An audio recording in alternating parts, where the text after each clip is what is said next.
kemudian distribusi, sampai kepada kegiatan promosi, ya.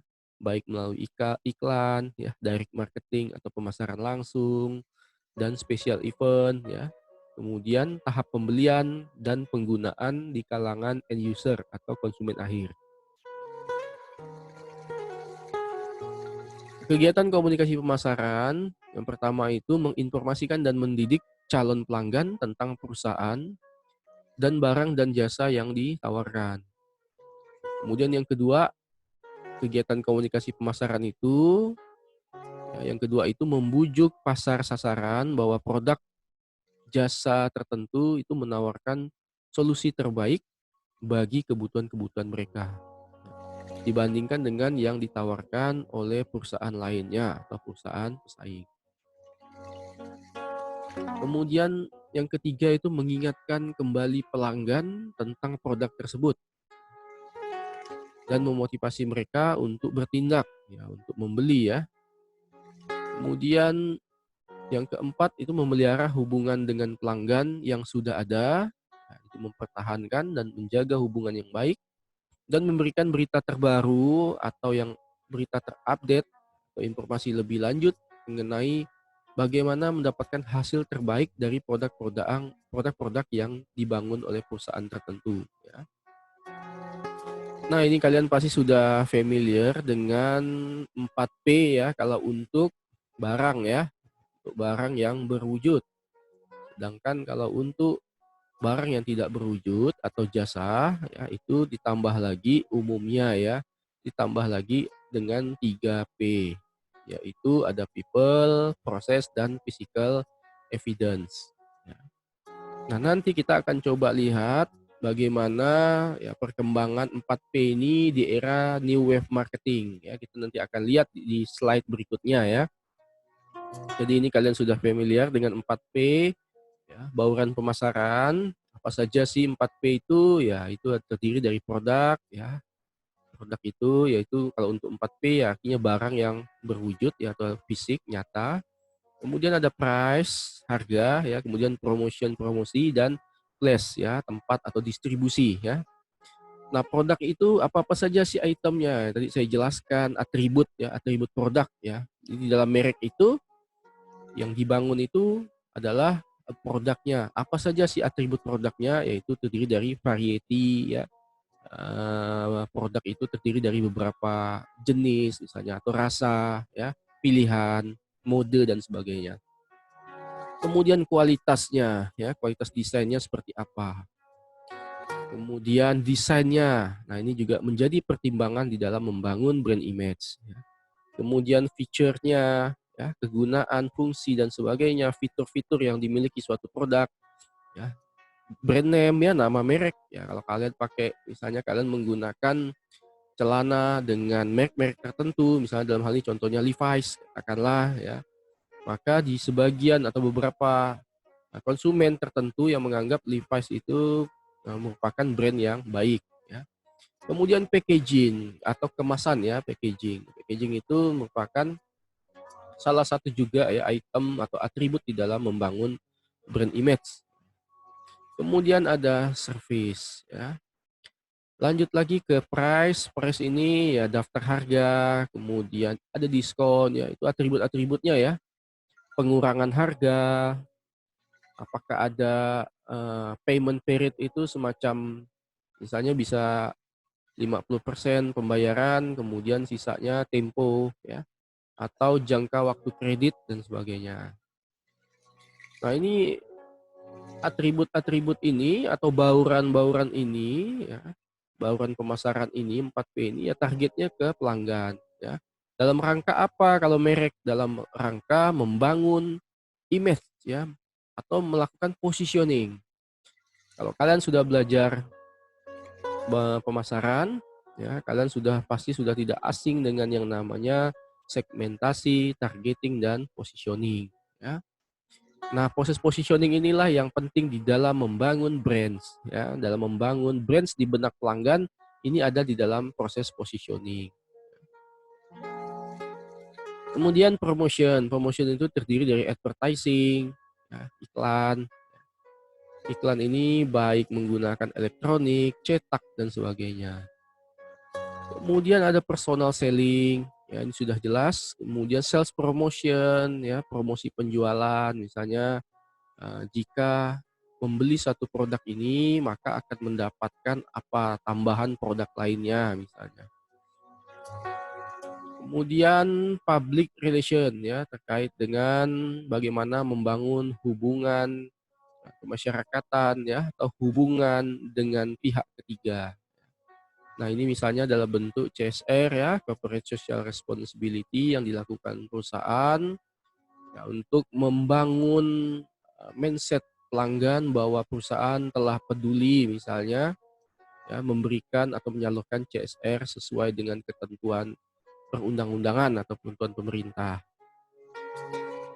Ya, kemudian ada place ya, distribusi ya mengenai channels-nya, coverage ya, jangkauan, kemudahan mendapatkan produk, location ya, inventory, transportation ya, kemudahan untuk menjangkau ya, logistiknya.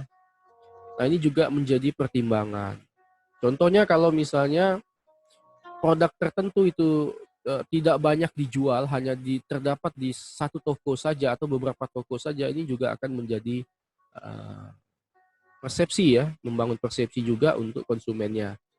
Ya, begitu juga dengan misalnya tidak banyak cabang ya, tidak mudah didapatkan atau langka dan sebagainya juga jadi pertimbangan. Nah, tentunya barang yang baik itu mudah didapatkan. Nah, ini untuk contoh saja, misalnya kita sebutkan Coca-Cola, ya, atau misalnya Aqua, ya, atau produk-produk tertentu lah yang dimanapun, di outlet-outlet manapun itu mudah didapatkan, misalnya Indomie, Indofood, ya, nah itu juga bisa. Nah, dalam bisnis, satu hal yang perlu diperhatikan adalah bagaimana memasarkan produk, ya, baik barang maupun jasa, ya, agar dikenal oleh masyarakat. Nah, seperti tadi saya sampaikan tadi, kalau barang itu berarti kalau di dalam bauran pemasaran atau strategi pemasaran kita menggunakan lazimnya atau umumnya itu menggunakan 4P ya. Kalau jasa tambah lagi 3P berikutnya yaitu proses, people, ya, dan physical evidence. Karena ada beberapa hal yang harus kita lakukan dalam membangun strategi, ya pertimbangannya yaitu pertimbangan prosesnya seperti apa, ya alur proses pelayanannya akan seperti apa, sehingga kualitas pelayanannya bisa menjadi kualitas yang terbaik, ya menyajikan kualitas yang terbaik, pelayanan terbaik bagi konsumen, ya. Kemudian selain ada proses ada people, people ini juga menjadi pertimbangan, ya bagaimana kita merekrut ya people atau orang-orang yang memang paham di bidangnya atau berkualitas ya dengan pelayanan yang multitasking ya. Begitu juga dengan physical evidence. Bagaimana kita di dalam menciptakan suatu jasa, kalau jasa itu kan misalnya kafe ya, restoran, rumah makan ya, bank itu masuk jasa semuanya ya, asuransi dan sebagainya. Nah, bagaimana membangun bukti fisik ya, meliputi ketersediaan tempat parkir ya. Kalau misalnya rumah makan atau restoran, bagaimana dengan ketersediaan kursi dan mejanya, ya, kebersihan ruangan, ya, ruangan restorannya, tempat makannya, WC-nya. Nah, kalau di hotel, tamu apa ruangan atau kamar hotelnya, ya. Nah, itu menjadi salah satu contoh bukti fisik. Nah, jadi tidak hanya untuk yang pemasarannya secara konvensional, tetapi juga tentunya di dalam e-commerce ini ya, secara online ya, perdagangan menggunakan elektronik secara online juga dibutuhkan ya, kegiatan pemasaran itu. Nah, bagaimana sih cara menyiapkan pemasaran online? Ini 4 cara sederhana ya. Pertama bisa membuat sebuah situs ya, sebuah web, ya, sebuah blog, sebuah halaman atau portal tertentu berisi konten-konten produk dan jasa yang kita tawarkan.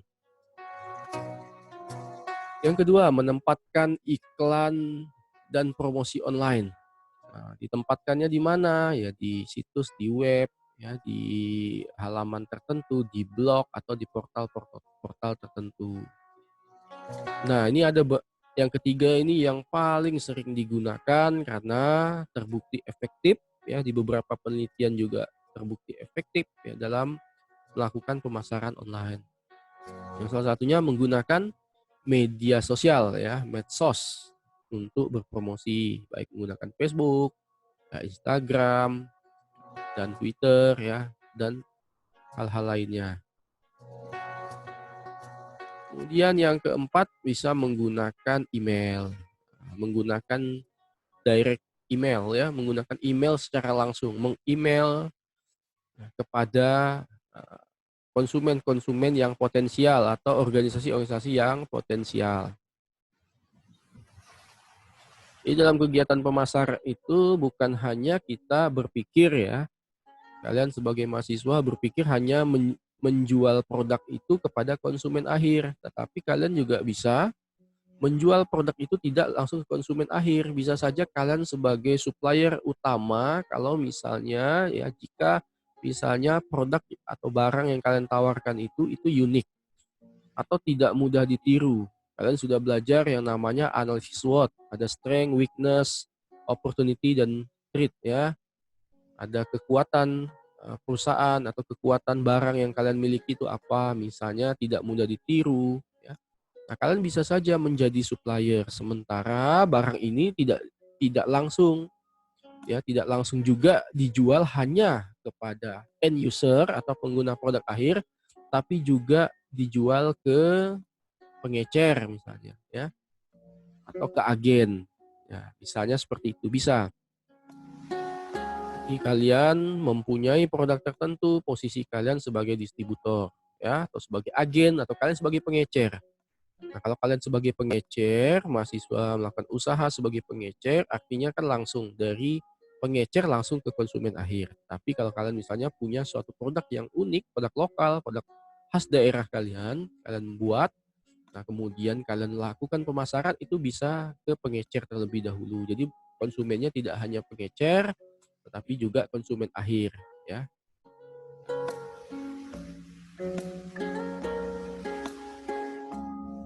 Ya, kemudian nah, keempat cara tersebut kebanyakan pebisnis online di Indonesia menggunakan website dan berbasis ya tadi yang saya sampaikan ya. Jadi kebanyakan tuh menggunakan website ya dan media sosial. Media sosial itu juga termasuklah ya YouTube ya, ngevlog itu juga bisa ya. Nah, sekarang kan banyak sekali tuh cara memviralkan produk kita menggunakan jasa vlogger-vlogger tertentu ya, atau membuat endorse ya untuk produk-produk tertentu, apalagi untuk produk pribadi. Nah, itu bisa menggunakan ya beberapa endorsement ya, atau endorser ya yang mengendorse produk kita. Kita bisa manfaatkan.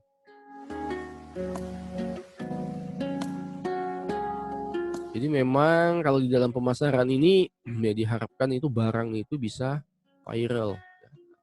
Konsep viral ini yang ya membuat orang itu tertarik ya untuk membeli ya. Kemudian, nah ini new wave marketing adalah pengembangan dari marketing mix ya. Karena mengikuti sesuai perkembangan zaman. Produk atau jasa dimulai dari pelanggan dan berakhir pada pelanggan pula. Sehingga yang menjadi pertimbangan utama adalah apa yang bernilai bagi konsumen. Nah, ini yang penting dari konsep new wave marketing ya. Jadi marketing mix yang tadi 4P itu mengalami pergeseran kalau di era new wave marketing ya, menyesuaikan dengan keadaan pasar yang sudah didorong oleh teknologi ya.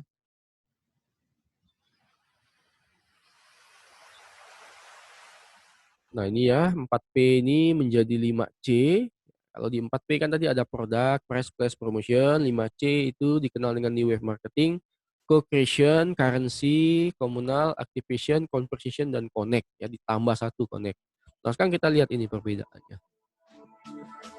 Ya. Produk ya kan, kemudian co-creation ya.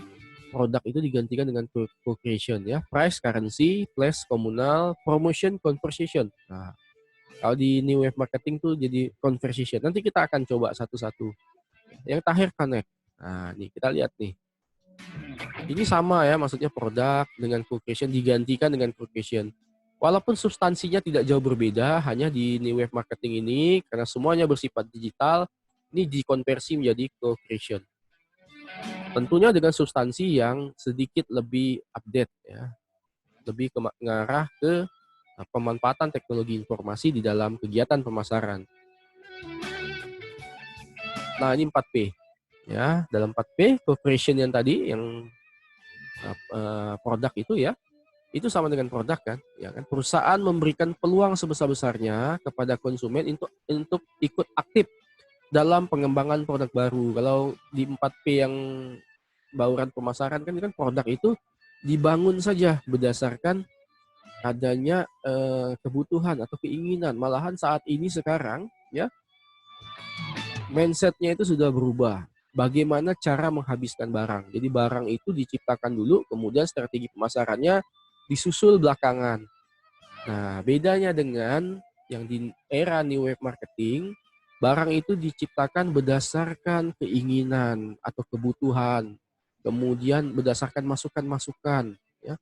Jadi konsumen itu punya bisa ikut terlibat ya, punya kontribusi di dalam membangun suatu produk yang akan dihasilkan atau di custom.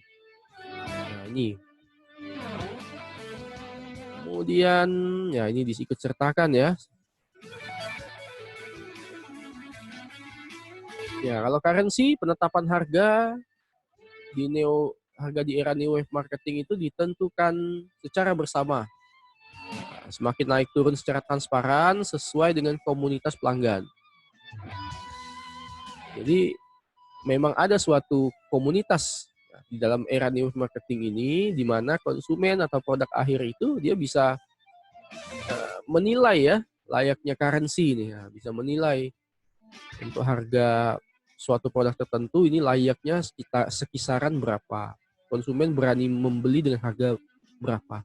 Nah itu menjadi dasar bagi produsen atau penjual untuk menetapkan harga. Ini yang dimaksud dengan currency-nya.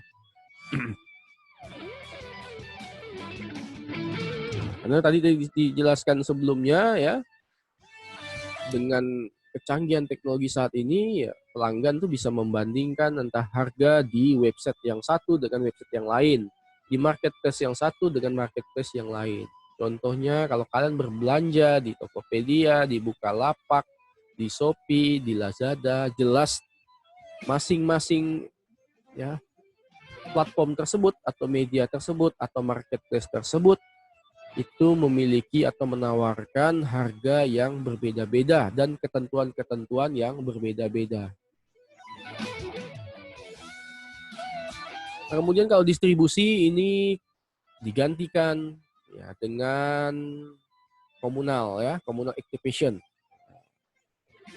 Karena internet sebagai medium baru membawa peluang bagi pemasar untuk berinteraksi secara langsung dengan konsumen, tapi di dunia new web adalah dunia online dan offline. Nah, jadi kalau di dunia digital, ya, di dunia new wave marketing ini, pemasaran tidak hanya dilakukan secara offline, tetapi juga secara online.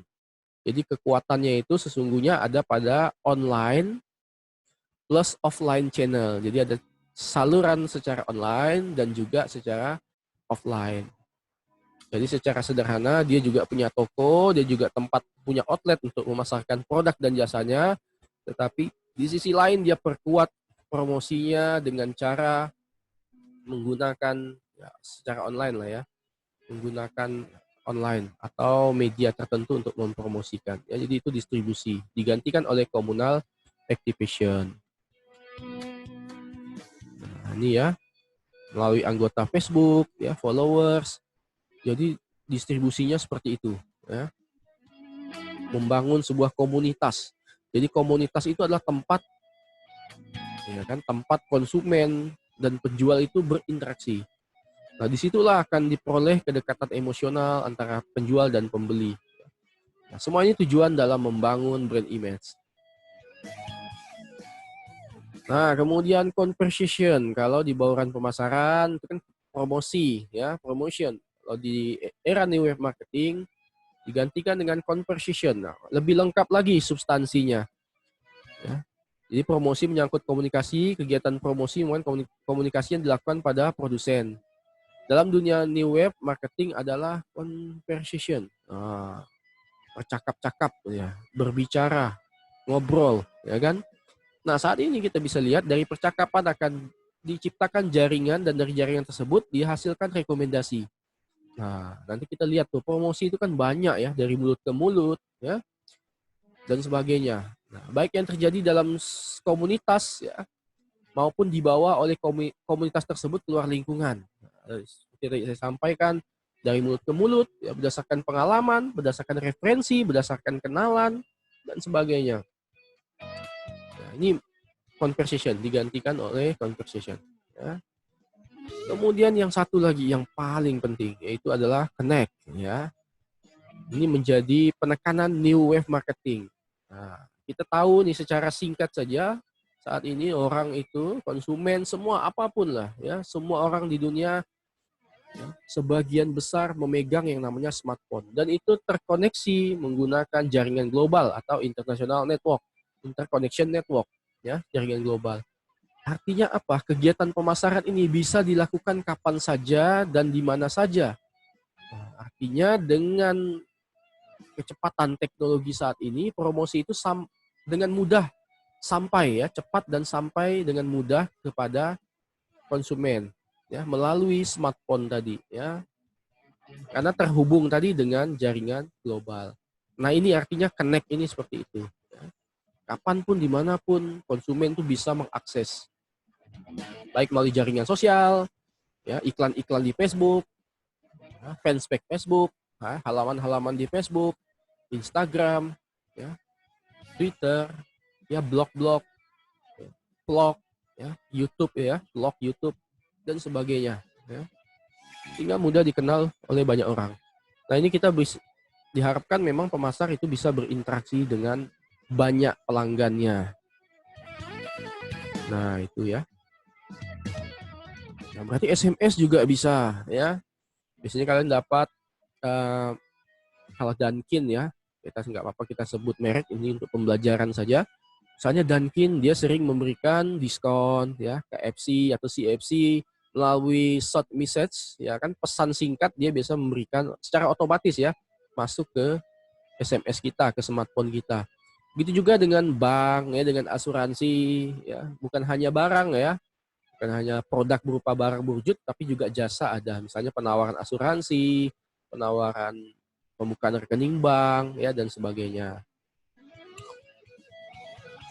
Nah ini yang tadi saya sampaikan, orang semua pegang handphone, pegang laptop, ya sebagian besar ya, kemarin kita sudah jelaskan juga, potensi pengguna internet di dunia atau bahkan di Indonesia, nah itu kan sangat peluang sekali, sangat berpotensi sekali. Nah inilah yang menjadi strategi pemasaran di era new wave marketing. Semuanya sudah terbiasa memegang handphone, laptop, tablet, iPad, ya, iPhone, ya, dan sebagainya. Ya. Nah ini juga tentunya punya yang namanya media sosial. Nah ini juga menjadi salah satu ini ya target atau kalau di dalam strategi pemasaran ada segmentasi target positioning. Nah target itulah salah satunya adalah misalnya remaja-remaja yang saat ini sedang menggunakan sosial media. Makanya kaum milenial sekarang dibidik apapun itu, bukan hanya pemasaran, termasuk informasi-informasi lainnya. Jadi bijaklah dalam berbelanja, ya kan? Bijaklah dalam melihat informasi deskripsi ya, produk tertentu yang akan dijual, serta memilih saluran yang tepat. Apakah B2C, ya, business to consumer langsung, atau dengan menggunakan yang kemarin itu marketplace C2C. Artinya ada pihak ketiga yang menjembatani transaksi, ya. Cukup buatku rasakan bahagia. Jika nanti ada yang ingin ditanyakan, kalian bisa ketikkan saja ya di YouTube-nya itu ya di kotak chat. Nah ini ya, kita lihat satu-satu. Advertising. Nah, Jadi bukan hanya bauran pemasaran yang ada mix ya, mix marketing communication. Jadi ini ada beberapa ya, marketing communication mix itu ada advertising, consumer sales promotion, trade promotion dan co-marketing, packaging, personal selling, ya, public relation, dan brand publicity. Ya. Saya akan jelaskan sedikit. Nah, jadi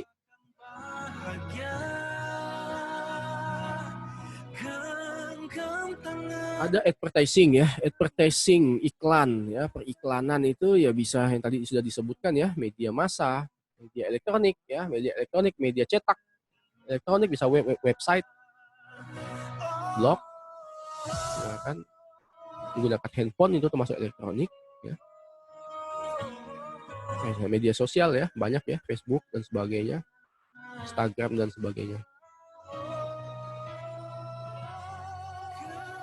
Kemudian consumer sales promotion. Nah, promotion penjualan, kita bisa menggunakan promosi penjualan.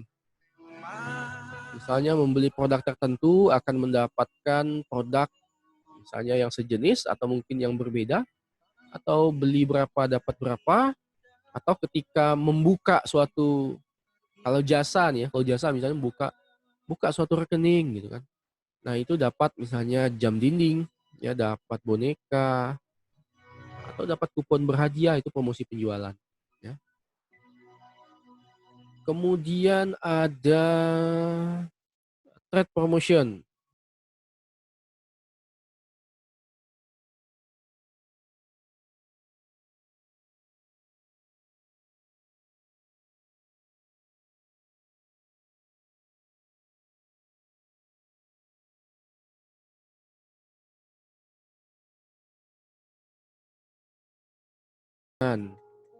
Dan co-marketing. Nah, ini sudah dijelaskan tadi ya mengenai bagaimana cara melakukan promosi ya.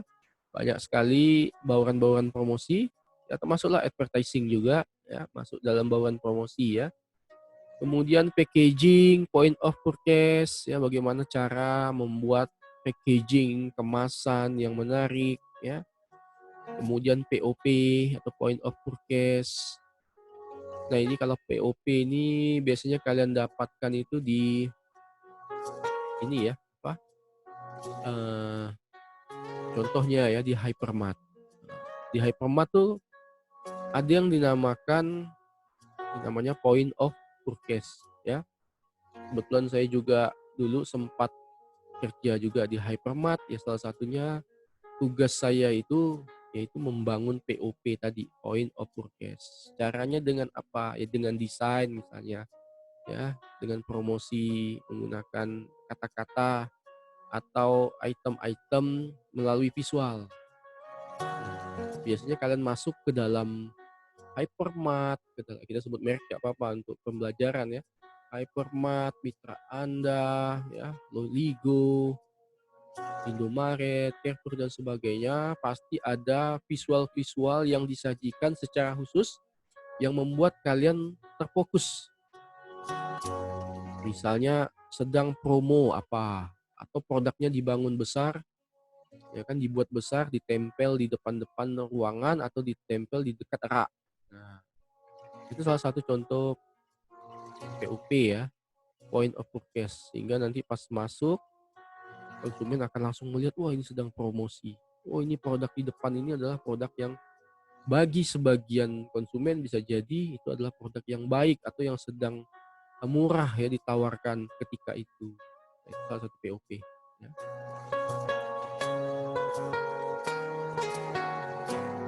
Kemudian personal selling ya, penjualan secara personal ya, ada SPG, sales marketing. Nah, ini juga dipercaya masih efektif ya, karena jemput bola ya. Public relation. Nah, biasanya konsumen itu senangnya itu perusahaan-perusahaan kan memberikan CSR-nya. Kan perusahaan itu kan juga dituntut ya mengeluarkan sejumlah uang. Jadi perusahaan atau organisasi itu kan tidak hanya bisnis melulu, tetapi juga harus memikirkan corporate social responsibility, ya, atau CSR. Nah, di situ perusahaan kan dituntut untuk mengeluarkan uang atau berkontribusi untuk kemasyarakatan, ya. Nah, disinilah penting juga dalam rangka membangun brand image atau kepedulian lah ya, kepedulian sosial ya dalam bentuk CSR tadi. Bisa apa saja sih? Ya bisa dalam bentuk kegiatan bakti sosial. Nah, misalnya di Danamon biasanya dia punya CSR-nya itu salah satunya adalah kerja bakti di pasar secara serentak di seluruh Indonesia, salah satunya. Kemudian ada beberapa juga CSR yang dilakukan perusahaan sawit ya, seperti misalnya tanam pohon serentak. Nah, di seluruh Indonesia itu bisa juga. Nah, kemudian brand publicity. Ya, ini juga salah satu kegiatan dalam memasarkan ya, mengkomunikasikan produk tertentu dengan cara berkomunikasi dengan pasar secara langsung ya. Brand publicity. Ini juga penting di dalam membangun brand image. Kemudian banyak ya di sini ada corporate advertising, ya internet, direct marketing. Kalau udah internet dia luas ya. Experiential kontak, event, sponsorship, ya. Kemudian customer service. Customer service itu kalau misalnya kalian di toko-toko tertentu ya kan, atau di supermarket tertentu kan ada biasanya customer service yang melayani produk tertentu, misalnya handphone, misalnya smartphone. Tapi dia jualannya nggak langsung di outlet itu, tetapi dia berjualannya di atau membuka stand gitu ya, atau outlet kecil di supermarket ya, di hypermart misalnya. Nah, itu adalah salah satu juga marketing communication. Kemudian yang tidak kalah penting adalah word of mouth, karena ini berkaitan dengan sense pity ya. Kalau misalnya yang didapatkan sesuai dengan persepsi ya, atau katakanlah konsumen puas, maka ini juga akan menjadi agen kita ya, agen konsumen itu menjadi agen kita untuk mereferensikan atau menularkan hal-hal yang positif mengenai produk yang akan kita jual. Oke, kita langsung saja. Nah, tadi kita sudah banyak sekali bahas mengenai merek ya. Sekarang kita cepat saja, apa sih brand building ini ya, membangun merek itu ya, menjalin ikatan emosional antara konsumen dan perusahaan. Nah, itu ya, membangun merek tadi ya, ikatan emosional antara konsumen dan perusahaan. Nah, membangun brand image penting karena menyangkut emosi konsumen, kadang naik turun ya terhadap brand. Kemudian brand yang kuat tuh akan mampu menembus setiap pagar budaya dan pasar. Ia mampu diterima di seluruh budaya dunia. Ini juga menjadi pertimbangan ketika orang membuat suatu brand. Brand tadi kan bisa berupa produk ya, atributnya, bentuk dan sebagainya, nama, ya kan. Seperti kalian dulu pernah ada beberapa band ya kan yang membuat lagu ya, atau musik di industri musik nih contohnya, membuat lagu yang di beberapa negara tertentu kalimat atau judul atau teks tersebut ya bagi sebagian negara itu dianggap menghina. Nah, itu juga harus menjadi pertimbangan di dalam memberikan nama merek ya. Apapun ya, bukan hanya itunya, produknya juga ya, slogannya juga, tagline-nya. Nah, itu harus benar-benar menjadi pertimbangan ya. Karena nanti akan berpengaruh ke produk atau brand-nya. Nah, kemampuan brand berinteraksi ya, semakin kuat suatu merek, semakin kuat pula interaksinya dengan konsumen. Dan makin banyak asosiasi merek terbentuk, kualitas dan kuantitas yang kuat, potensi ini akan meningkatkan citra merek. Nah, misalnya kalau kalian suka makan mie gitu kan, Indomie gitu ya, mie ya, harusnya itu mie instan ya. Kalau Indomie itu kan artinya proses positioning perusahaan tuh berhasil. Orang taunya beli Indomie, Indomie, padahal kan mie itu banyak ya, ada mie instan dan sebagainya. Nah, ini yang dimaksud juga dengan salah satu proses positioning dan juga asosiasi merek. Kalian ingatnya kalau Indomie itu yang saya tahu ada Indomie ya, merek Indomie, kemudian ada mie sedap dan sebagainya. Kemudian dapat mempengaruhi perilaku konsumen, jelas ya, kita membangun merek itu untuk mempengaruhi perilaku konsumen. Sebagai pembeda, ya jelas ya, untuk membedakan produk lain dengan produk kita agar konsumen lebih mudah memilih produk dan merupakan aset perusahaan. Makanya tidak jarang beberapa perusahaan itu yang melelang ya, sayembarakan ya, logonya atau mereknya di publik dengan harga yang terbilang cukup fantastik ya. Misalnya untuk satu logo, saya pengen buat logo ini supaya desain logo ini menggambarkan merek yang akan saya bangun itu kuat. Nah, itu juga sampai seperti itu ya dalam membangun sebuah merek. Banyak sekali ya, Telkom misalnya kan, Pertamina, kalau BUMN itu bahkan untuk membangun mereknya saja, padahal kan monopoli ya, dia juga sungguh-sungguh tuh supaya orang mengingat merek tersebut ya. Apalagi kalau perusahaan-perusahaan swasta, tentunya ya harus lebih baik dibandingkan perusahaan-perusahaan BUMN misalnya ya. Karena tentunya ya perusahaan swasta ini kan orientasinya ya sangat bisnis sekali ya. Jadi karena tadi ada ketentuan-ketentuan untuk membayar gaji dan sebagainya, ya, pertimbangan membayar pajak dan sebagainya. Fungsi brand identification, practically ya nanti tinggal dilihat saja ini. Untuk identifikasi sudah jelas, ya praktis ya, menghemat waktu, biaya, energi, tidak perlu pembelian ulang ya. Garansi ya, menemukan kualitas yang sama, jadi dimanapun kita mendapatkan barang itu ya, barang itu sama. Kemudian memberi produk terbaik dalam kategori dan tujuan penggunaan. Mission. Karakteristik terkait prestis dan citra yang baik. Kalian pakai Levi's, gengsi kalian naik. Kalian pakai iPhone, MacBook ya. Kalian pakai Samsung, misalnya kalian pakai produk-produk tertentu lah yang kalian beli suatu produk di toko tertentu, itu membuat prestis dan citra kalian yang baik ya. Itu juga salah satu karakteristik ya, fungsi itu membentuk karakteristik bagi konsumennya. Kepuasan ya, hedonistik, nah ini hampir sama tadi ya. Kalian tidak mempertimbangkan harganya, pokoknya kalau pakai Levi's tahunya biarpun harganya saya nggak lihat harganya, tapi kualitasnya bagus, saya puas dan saya bangga jika memakai logo ya terkait dengan logo tertentu misalnya Levi's ya.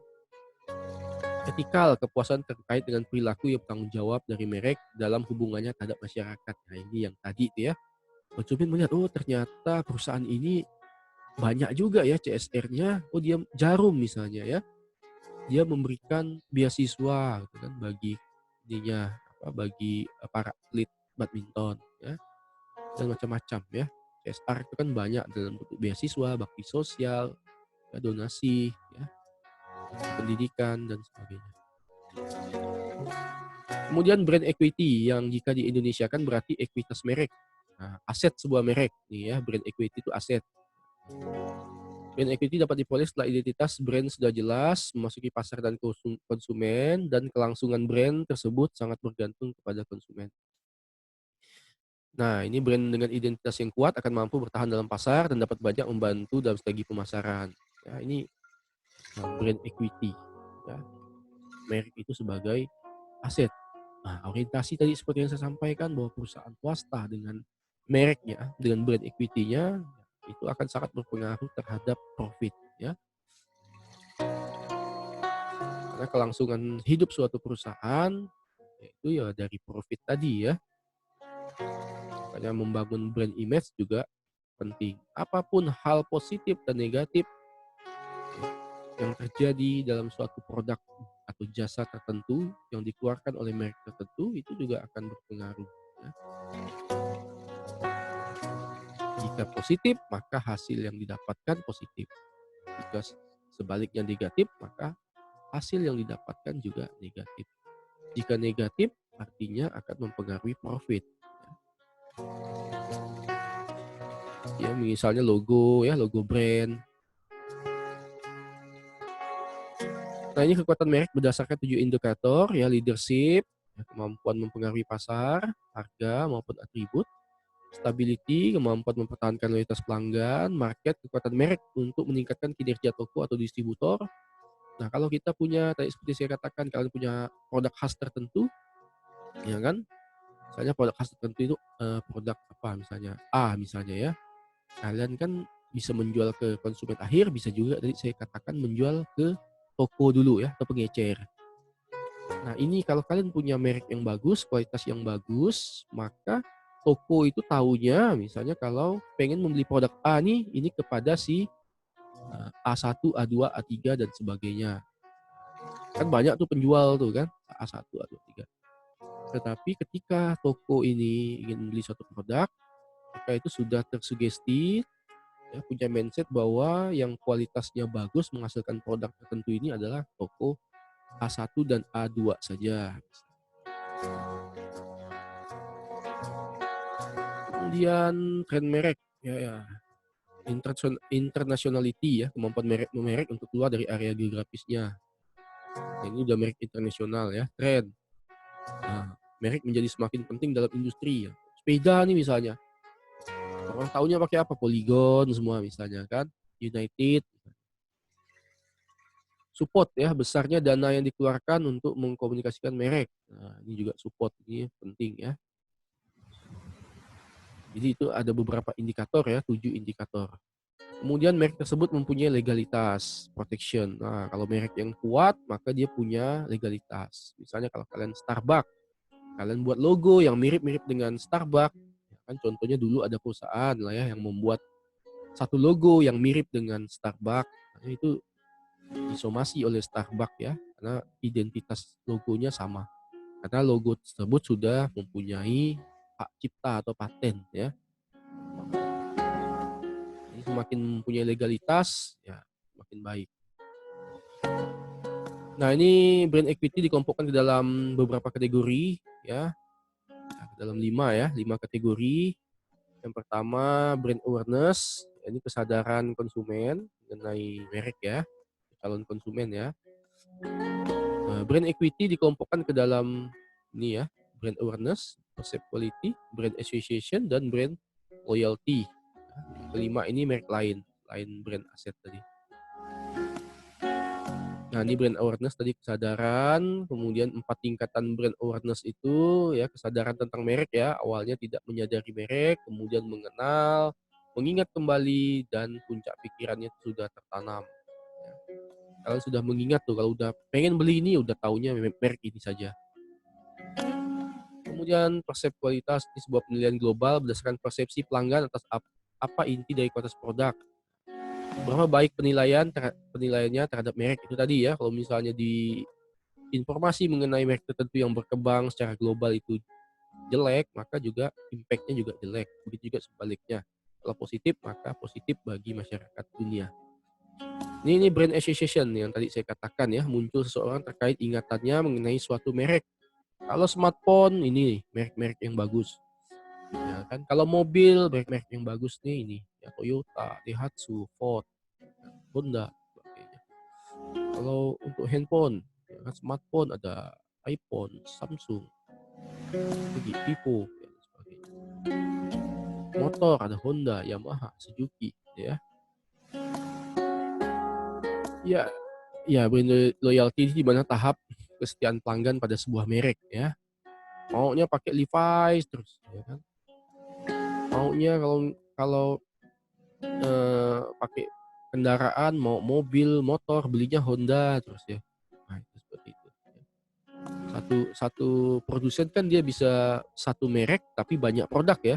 Nah, konsumen tuh misalnya kalau mau beli TV, televisi, komputer, apapun, monitor, laptop, kamera, Samsung.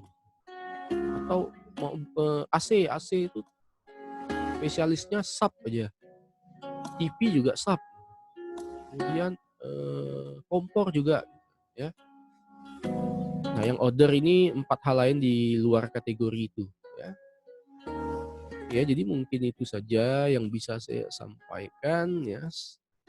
Jadi ada beberapa ya, penting untuk diingat bahwa merek itu, semakin merek itu kuat, tertanam kuat di benak pelanggan, maka tugas perusahaan ya harus menjaga ya agar merek tersebut itu sudah mencapai tahap di puncak ya. Artinya konsumen itu mempunyai suatu sensitivitas atau kepekaan yang tinggi mengenai produk tersebut atau merek tersebut ya. Di mana perusahaan itu sudah sangat loyal terhadap merek atau produk tertentu ya.